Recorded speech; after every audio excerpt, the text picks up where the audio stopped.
నమస్తే, welcome to special focus.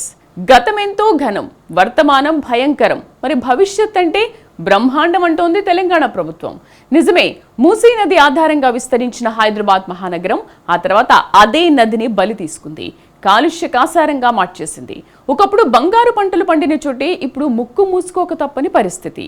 ప్రభుత్వాలు వస్తున్నాయి పోతున్నాయి, కానీ మూసీ కథ కన్నీరుగానే ఉంది. మరి రేవంత్ సర్కారైనా మూసీ రాత మారుస్తుందా?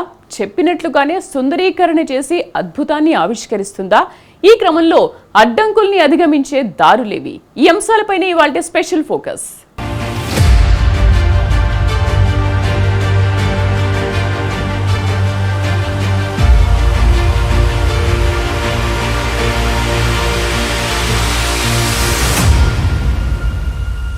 ఎటు చూసినా మురుగునీరు, దగ్గరకు వెళ్లాలంటేనే ముక్కు మూసుకోవాల్సిన దుస్థితి.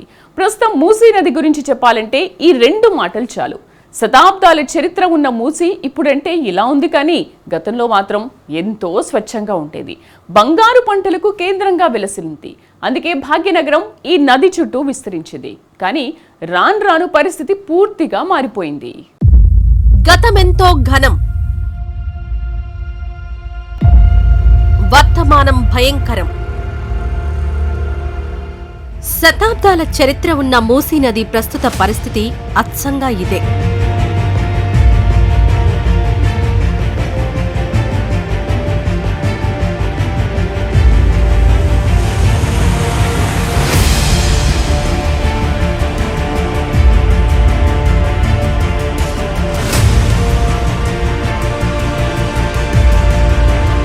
మూసీ నదికి ఎంతో ఘన చరిత్ర ఉంది.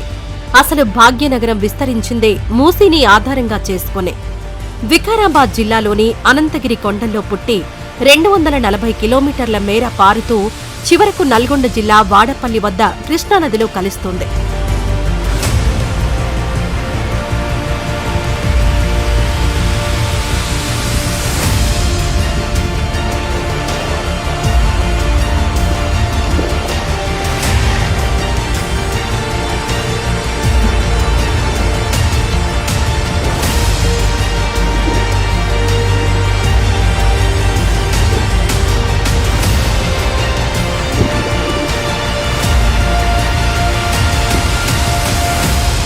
శతాబ్దాల చరిత్ర ఉన్న మూసీకి 4000 చదరపు మైళ్ల కంటే ఎక్కువగా క్యాచ్మెంట్ ఏరియా ఉంది. స్వచ్ఛమైన నీటితో ప్రవహించే మూసీని పూర్వకాలంలో ముచుకుందా నది అని పిలిచేవారు. కాలక్రమంలో ఆ పేరు కాస్త మూసీగా మారిపోయింది.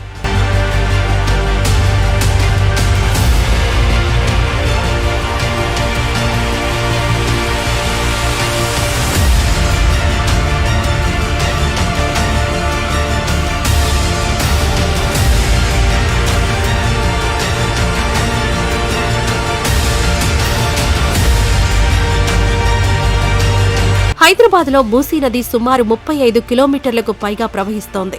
ఈ మొత్తం పరిధిలో కాలుష్య వ్యర్థాలు, మానవ వ్యర్థాలు, రసాయనాల కలయికతో ఇందులోని నీరు కాస్త విషమయంగా మారిపోయింది. ఒకప్పుడు మూసీ పరివాహక ప్రాంతంలో ఎన్నో పంటలు పండాయి, ఆహార ఉత్పత్తులు రైతులకు అందాయి. కానీ నేడు ఇందులోని నీరు పూర్తిగా కాలుష్య కాసారంలా మారి దోమలకు కేంద్రంగా మారిపోయింది. కొత్తగా ఎవరైనా ఈ నీటి పక్క నుంచి వెళ్లాలంటే ముక్కు మూసుకోవాల్సిందే.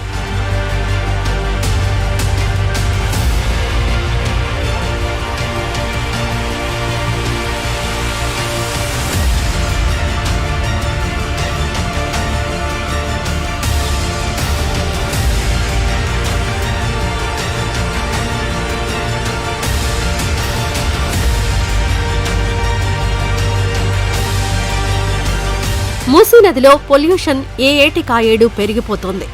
ఇటీవలే పీసీబీ నగరంలోని పలు చోట్ల తనిఖీలు నిర్వహించింది. గండిపేట్, బాపుఘాట్, ముషారంబాగ్, నాగోల్, పీర్జాదిగూడ, ప్రతాప సింగారం, పిలాయిపల్లి ప్రాంతాల్లో నీటి నమూనాలను పరిశీలించగా ఆక్సిజన్ స్థాయి అత్యంత తక్కువగా ఉన్నట్లు బయటపడింది. ఒక్క గండిపేట వద్ద మాత్రమే కొంతమేర పరిస్థితి మెరుగ్గా ఉంది. మూసీ జలాల్లో ఆక్సిజన్ తక్కువగా ఉండడంతో జలచరాల ఉనికికే ప్రమాదం ఏర్పడుతోంది. వాటి మనుగడ ప్రశ్నార్థకంగా మారుతోంది.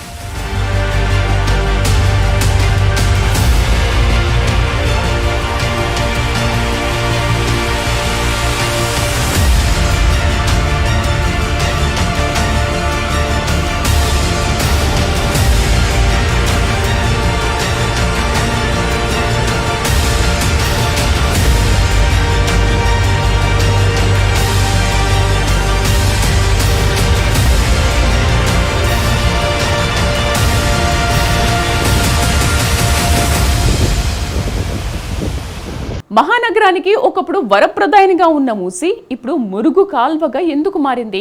స్వచ్ఛమైన జలాలు, పచ్చని పంట పొలాలు కనిపించిన చోట ఇప్పుడు దుర్గంధం వెదజల్లుతూ అసలు ఆ వైపుగా వెళ్లాలంటేనే ఊపిరి బిగబట్టాల్సిన పరిస్థితి ఎందుకు వచ్చింది? ఇందుకు కారణాలేంటి? కారకులు ఎవరు?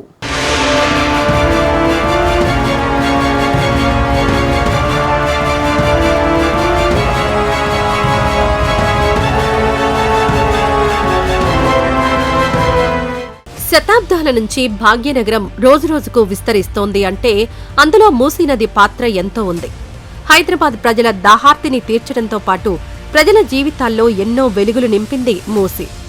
వరిలాంటి పంటలు పండడమే కాదు, ఆకుకూరలు, కూరగాయలు మూసీ పరివాహక ప్రాంతాల్లో విపరీతంగా పండేవి. దీని ద్వారా ప్రజలు పెద్ద ఎత్తున ఉపాధి పొందేవారు. ఫలితంగా ఈ ప్రాంతంలో పెద్ద ఎత్తున వ్యాపార, వాణిజ్యం జరిగేది.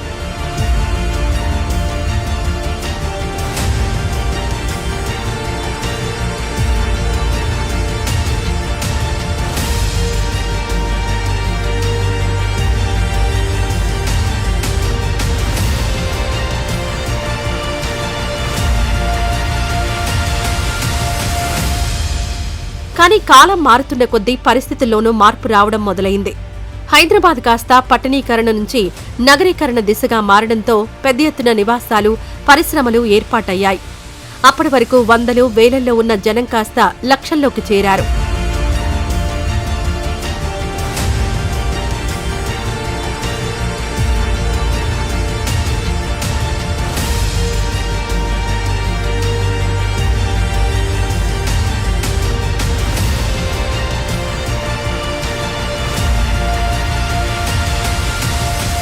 ఇది కాస్త మూసీ నదిపై ప్రభావం చూపింది.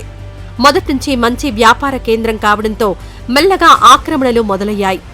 ఒకప్పుడు 700 మీటర్ల నుంచి 800 మీటర్ల వెడల్పుతో కనిపించిన మూసీ చివరకు చాలా చోట్ల చిన్న పాయలా మారే వరకు వచ్చిందంటే పరిస్థితి అర్థం చేసుకోవచ్చు.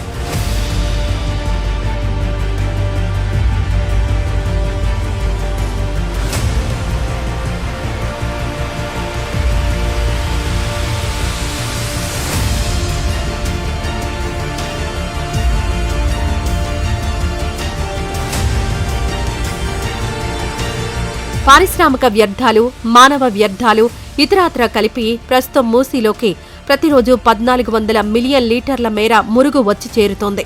నగరంలోని 30కి పైగా ఉన్న ప్రధాన నాలాలు వీటిని మూసీలో వదులుతున్నాయి. అందుకే రాజేంద్రనగర్, నార్సింగి పరిసర ప్రాంతాల్లో స్వచ్ఛంగా కనిపించే మూసీ కాస్త నగరం మధ్యలోకి రాగానే విపరీతమైన దుర్గంధం వెదజల్లుతూ అపరిశుభ్రంగా, మురికి కూపంగా కనిపిస్తూ ఉంటుంది.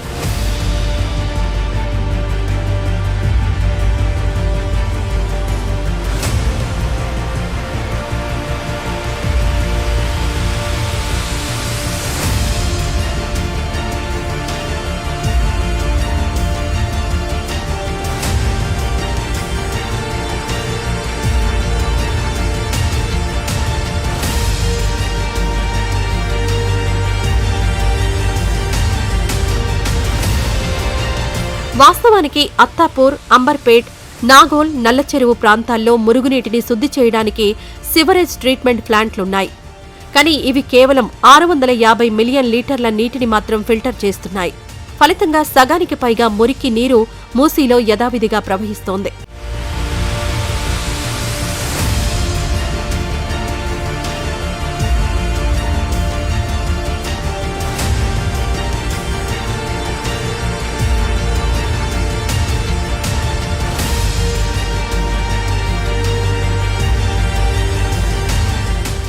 ఉన్న కంపు చాలదన్నట్లుగా మూసీ పరివాహక ప్రాంతంలో చెత్త డంప్ చేయడంతో పాటు పశువుల వ్యర్థాలు, చికెన్ షాపుల వాళ్లు పారేసిన మాంస సంబంధమైన పదార్థాలను పడేస్తున్నారు. ఇవి కూడా కలిసి మూసీ పేరెత్తితేనే ప్రజలు బెంబేలెత్తిపోయే పరిస్థితి వస్తోంది. అంతేకాదు ఇది కాస్త దుర్వాసనగా మారి దోమలకు అడ్డాగా మారిపోయింది మూసీ నది.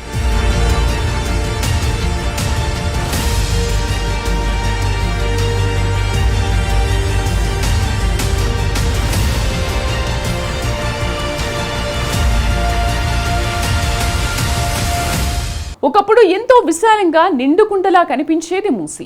కానీ నేడు బక్క చిక్కి కళావిహీనంగా దర్శనమిస్తోంది. రివర్ట్ బెడ్ కాస్త కుచించుకుపోయేలా చేశారు కబ్జా రాయుళ్లు. పరిస్థితి రోజు రోజుకు శృతిమించడంతో గత బీఆర్ఎస్ ప్రభుత్వం మూసీ నది రక్షణకు చర్యలు చేపట్టింది. కానీ అవి ఏమాత్రం ముందుకు సాగకపోవడంతో ఎక్కడ వేసిన గొంగడి అక్కడే అన్నట్లుగా పరిస్థితి మారిపోయింది.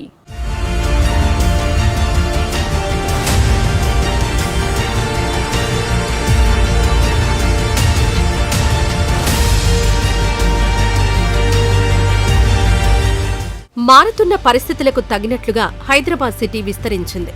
అభివృద్ధి ఊపందుకోవడంతో 90వ దశకంలో రియల్ ఎస్టేట్ మెల్లగా ఊపందుకుంది. ఇంకేముంది, కబ్జాదారుల కన్ను మూసీ పరివాహక ప్రాంతంపై పడింది. మొదట చిన్న చిన్న నిర్మాణాలతో మొదలుపెట్టి నది గర్భంలోకి మట్టిని పూడ్చివేసి వ్యాపారాలు మొదలుపెట్టారు. ఇవి రాన్రాను మరింత పెరిగాయి. చివరకు చాలా చోట్ల మూసీ ప్రవాహానికి బ్రేకులు వేసేలాగా వైశాల్యం తగ్గిపోయింది.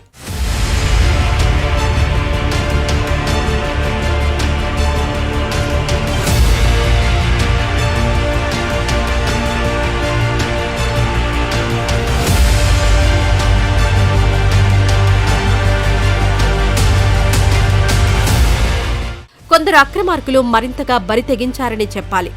ఏకంగా నది మధ్యలో బోర్లు వేసి నీటిని తోడుకుంటున్నా అడిగే నాదుడే లేరన్నమాట వినిపిస్తోంది. ఇదే అదునుగా నివాస సముదాయాలు సైతం మూసీ నదిలో వచ్చేశాయి. ప్రస్తుతం మూసీ రివర్ బెడ్లో 8,000కు పైగా ఇళ్లు ఉన్నట్లు అంచనా. వర్షాకాలంలో మూసీ అప్పుడప్పుడు పొంగి ప్రవహిస్తూ ఉంటుంది. అలాంటి సమయంలో పరివాహక ప్రాంతాల్లో ఉన్న ప్రజల ఇళ్లు, వ్యాపార, వాణిజ్య సముదాయాలు మొత్తం నీటిలో నానుతుంటాయి. ఇది గమనించే గతంలో పలు ప్రభుత్వాలు మూసీ సుందరీకరణ ప్రాజెక్టు చేపట్టాలని ప్రయత్నించాయి. 2005లో నాటి సీఎం వైఎస్ హయాంలో మూసీ సుందరీకరణ ప్రాజెక్టు ప్రారంభించారు. 30 నెలల్లో పూర్తి కావాలని నిర్ణయించారు. అయినా నేటికి పనులు కొనసాగుతూనే ఉన్నాయి.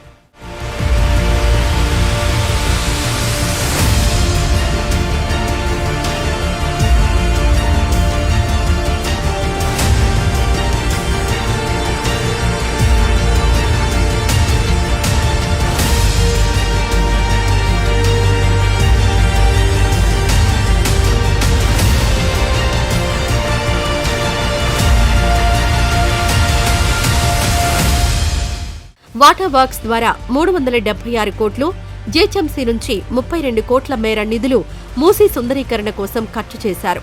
అయినా మూసీ నదిలో మురుగు తగ్గలేదు, సుందరీకరణ జరగలేదు. హైకోర్టు వద్ద భారీగా నిధులు వెచ్చించి రబ్బర్ డ్యాం నిర్మించారు. నీటిని నిల్వ చేసే ఏర్పాట్లు చేశారు. ఆహ్లాదం కోసం పక్కనే వాకింగ్ ట్రాక్ నిర్మించారు. అయితే వాసన కారణంగా ఎవరూ అక్కడికి వెళ్లేందుకు పెద్దగా ధైర్యం చేయడం లేదు. ఫలితంగా ఇక్కడ చేసిన ఏర్పాట్లన్నీ వృధాగా మిగిలిపోయాయన్న మాట వినిపిస్తోంది.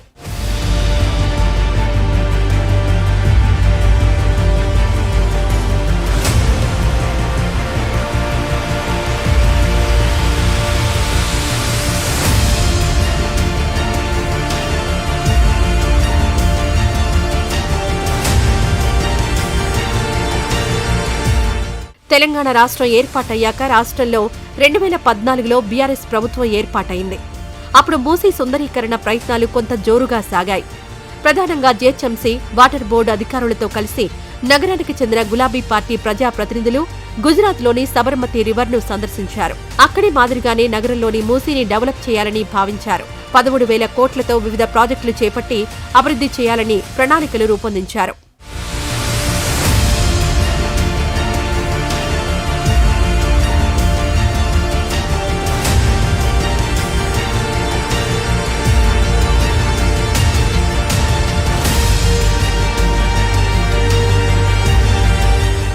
మూసీ డెవలప్మెంట్ కార్పొరేషన్ పేరుతో ఒక వ్యవస్థను ఏర్పాటు చేసి చైర్మన్ సైతం నియమించారు.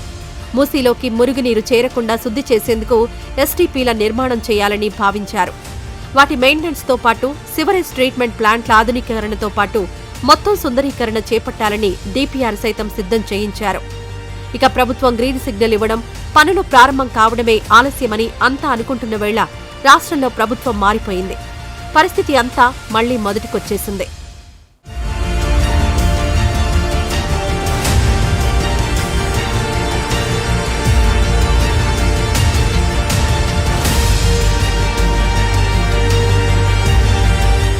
మూసీ నది పునరుజ్జీవానికి థేమ్స్ ప్రణాళిక.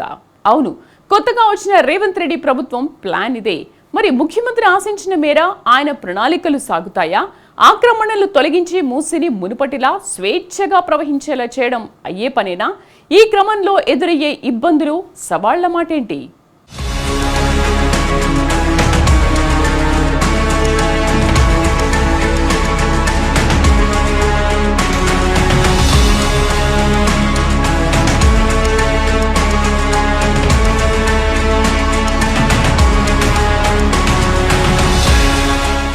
ఒక అడుగు ముందుకు 4 అడుగులు వెనక్కు అన్నట్లుగా మొన్నటి వరకు సాగింది మూసీ సుందరీకరణ ప్రాజెక్టు వ్యవహారం. కానీ తెలంగాణలో రాష్ట్ర ప్రభుత్వం మారిన తర్వాత చెప్పుకోదగిన మార్పులు చోటు చేసుకున్నాయి. నూతనంగా ఏర్పాటైన కాంగ్రెస్ ప్రభుత్వం మూసీ నదికి పూర్వ వైభవం తీసుకొచ్చేందుకు నిర్ణయించింది. సీఎం రేవంత్ రెడ్డి ఈ విషయంలో చాలా పట్టుదలగా ముందుకెళ్తున్నారు. మూసీ ఒకప్పుడు అనంతగిరి నుంచి వచ్చే కృష్ణానది జలాలకు ఒక ఆలవాలం, కానీ ఇవాళ కాలుష్యం అయిపోయింది. ఇవాళ మన బతుకులను చిందర వందర చేస్తున్నాయి. నల్గొండ జిల్లా రైతులు ఇవాళ ఏడుస్తున్నారు. హైదరాబాద్ నగరంలో నుంచి వచ్చిన కాలుష్యం నల్గొండ ప్రజలకు చేరుతుంది. అక్కడ పంటలు కూడా విషమయం అయిపోయినాయి. మా కోమటిరెడ్డి వెంకటరెడ్డి గారు పదే పదే నా దృష్టికి తీసుకొచ్చి నల్గొండకు వస్తున్న కాలుష్యాన్ని నియంత్రించండి, మూసీని ప్రక్షాళన చెయ్యండి అని. అందుకే కేంద్ర ప్రభుత్వ సహకారంతో మూసీ ఆక్రమణలు తొలగించి మూసీని ప్రక్షాళన చేసి ఒక అద్భుతమైన మూసీ రివర్ డెవలప్మెంట్ ఫ్రంట్ ను అభివృద్ధి చేసి పేదవాళ్ళకు అక్కడ వ్యాపారాలు చేసుకోవడానికి అవసరమైన అవకాశాలు కల్పిస్తాం. సీఎంగా బాధ్యతలు చేపట్టిన కొన్ని నెలల తర్వాత లండన్లో పర్యటించారు రేవంత్ రెడ్డి. అక్కడి థేమ్స్ నదిని సందర్శించారు. రివర్ ఫ్రంట్ ప్రాజెక్టులో అభివృద్ధి చేసిన విధానాలను తెలంగాణలో మూసీ నది పునరుజ్జీవనం కోసం వర్తింపజేయడంపై దృష్టి సారించారు. థేమ్స్ నది పాలక మండలి, పోర్ట్ ఆఫ్ లండన్ ఉన్నతాధికారులు, నిపుణులతో భేటీ అయ్యారు. అనంతరం దుబాయ్లోనూ పర్యటించిన సీఎం రేవంత్ రెడ్డి అక్కడి వాటర్ ఫ్రంట్ ప్రాజెక్టుల విశేషాలను అడిగి తెలుసుకున్నారు.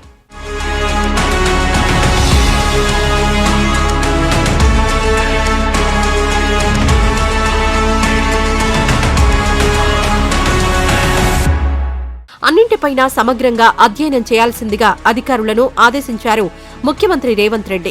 విజన్ 2050కి అనుగుణంగా ఈ ప్రాజెక్టును చేపట్టనున్నట్లు వెల్లడించారు. నది ఒడ్డున అభివృద్ధి కార్యక్రమాలతో పాటు నదీ సంరక్షణకు అత్యున్నత ప్రాధాన్యమిస్తున్నట్లు వెల్లడించారు ముఖ్యమంత్రి. ఈ ప్రణాళికల్లో భాగంగా సిటీ మధ్య నుంచి వెళ్లే మూసీ పొడవునా ఈస్ట్ వెస్ట్ కారిడార్ రూపకల్పన కూడా ప్రభుత్వం ఇప్పటికే ప్లాన్ చేసింది. ఇక్కడ ఉన్న వంతెనతో పాటు మరో 15 బ్రిడ్జిలను నిర్మాణం చేయాలని ప్లాన్ చేశారు. ఇందులో 4ంటికి శంకుస్థాపన కూడా పూర్తయింది. ఒకదాని పనులు మొదలయ్యాయి. మూసీ పరివాహక ప్రాంతంలో పేదలు ఆక్రమించుకొని ఉన్నారు. జిల్లాల నుంచి వచ్చి ఇల్లు కట్టుకొని ఉన్నారు. రూపాయి కూడబెట్టి గుడిసెలేసుకొని బ్రతుకుతున్నారు. వాళ్ళ పట్ల మానవత్వంతో వ్యవహరిస్తుంది ప్రభుత్వం. మూసీ నాలలో ఉన్న శాశ్వత నివాసదారులు ఎవరైతే ఉన్నారో వాళ్ళందరికీ డబుల్ బెడ్రూమ్ ఇల్లు ఇచ్చే బాధ్యత ఈ రాష్ట్ర ప్రభుత్వం తీసుకుంటుంది. దాదాపుగా 11,000 మంది అక్కడ ఇల్లు ఉన్నాయి. ప్రతి వాడికి 11 కాదు, అవసరమైతే 12,000 మంది అయినా ప్రతి వాడికి డబుల్ బెడ్రూమ్ ఇల్లు ఇచ్చి వాళ్ళని ఆత్మగౌరవంతో బ్రతకటట్టు ఈ ప్రభుత్వం పునరావాసం కల్పిస్తుంది. 5 కిలోమీటర్లకు ఒకటి చొప్పున చెక్ డ్యాంలను నిర్మించాలని భావిస్తోంది తెలంగాణ ప్రభుత్వం. గోదావరి నుంచి నీటిని మళ్లించి ఈ నీటిని పంపేస్తే ఆ చెక్ డ్యాంల వద్ద నీటిని స్టోరేజ్ చేసేందుకు వీలవుతుంది. అక్కడ బోటింగ్ సదుపాయం కల్పించడంతో పాటు టూరిజం కోసం మరిన్ని ఏర్పాట్లు చేయాలని యోచిస్తున్నారు.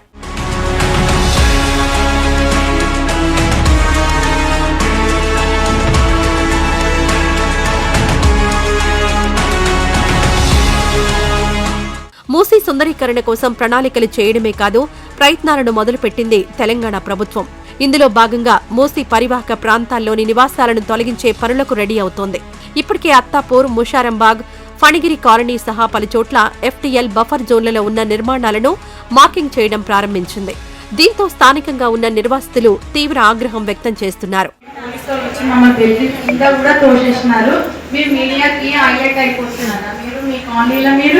మీకు ఏ అధికారం ఉందండి? మేము లోన్ కట్టుకొని పిల్లల మేము బ్యూటీషియన్ చేస్తాం సార్, జాబ్ చేస్తాం. నేను పొద్దున వెళ్ళి నైట్ వస్తాం. మా అమ్మగారి కోసం మీరు గొప్పలు బాగా కొనుక్కొని అన్ని చేసి అన్ని విధాలుగా చేసి మా అమ్మకు పెడతాం. మా అమ్మ బాధ నొప్పులు, ఇవి నొప్పులు. మా అన్న లేరు, అన్న చనిపోయినాడు. అన్న కూడా ఈ పాలిటిక్స్లలోనే తిరిగినాడు. అన్న కూడా చనిపోయినారు, మమ్మల్ని భయపట్టిస్తున్నారు. రాత్రి నిద్ర లేవు, ఏం లేవు. రాత్రి పోలీసు వాళ్ళు మీడియా ముందు మీరు మాట్లాడడానికి ఏం అధికారం? పోలీసు వాళ్ళు మీకు ఫోన్ చేసి మమ్మల్ని భయపట్టిస్తున్నారు. చైతన్యపురి డివిజన్ పరిధిలోనైతే ఈ ఆందోళన మరింత ఉధృతంగా సాగుతోంది. వంటా వార్పు పేరుతో నిర్వాసితులు నిరసన చేస్తున్నారు.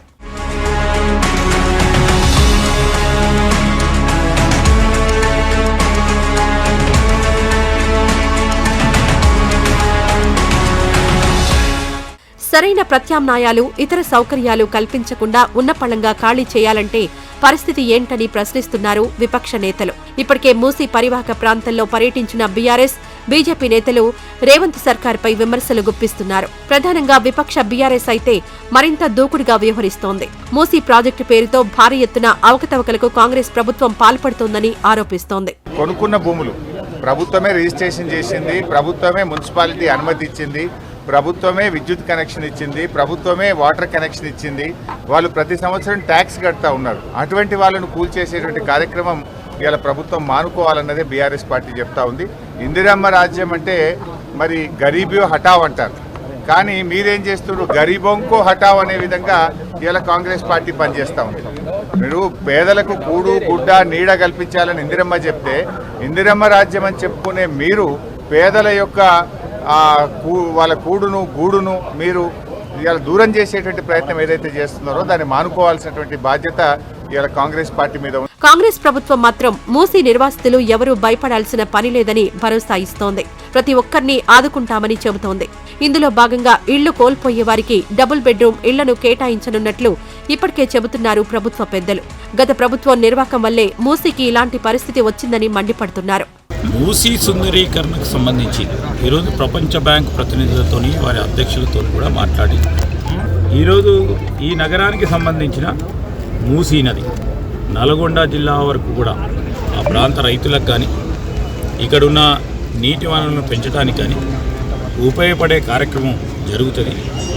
ఇది కూడా ఒక ఆర్థిక ఇంజన్గా మనం రాబోయే కాలంలో ఈ సిటీలో దాదాపు 65 కిలోమీటర్లు పూర్తి స్థాయిలో ప్రవహించే ఈ నదికి సంబంధించి రీజనరేట్ చేయాలనే ఒక ఆలోచన వారు ముందట పెట్టడం జరిగింది. ఏది ఏమైనా రాబోయే రోజుల్లో మూసీ నదికి పూర్వ వైభవం తీసుకొచ్చి చూపిస్తామంటున్నారు సీఎం రేవంత్ రెడ్డి. ఈ దిశగా అవసరమైన అన్ని చర్యలు తీసుకుంటామని చెబుతున్నారు.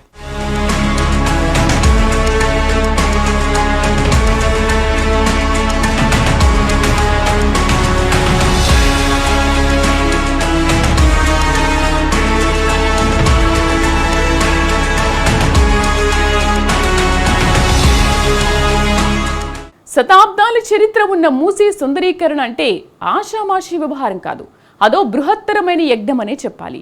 మరి ముఖ్యమంత్రి రేవంత్ రెడ్డి పట్టువదలని విక్రమార్కుడిలా ప్రయత్నిస్తారా? గత పాలకులకు భిన్నంగా మూసీని సుందరంగా తీర్చిదిద్ది భాగ్యనగర ఖ్యాతిని మరింతగా పెరిగేలా చేస్తారా? దీనికి సమాధానం దొరకాలంటే మరికొన్నాళ్లు ఆగాల్సిందే.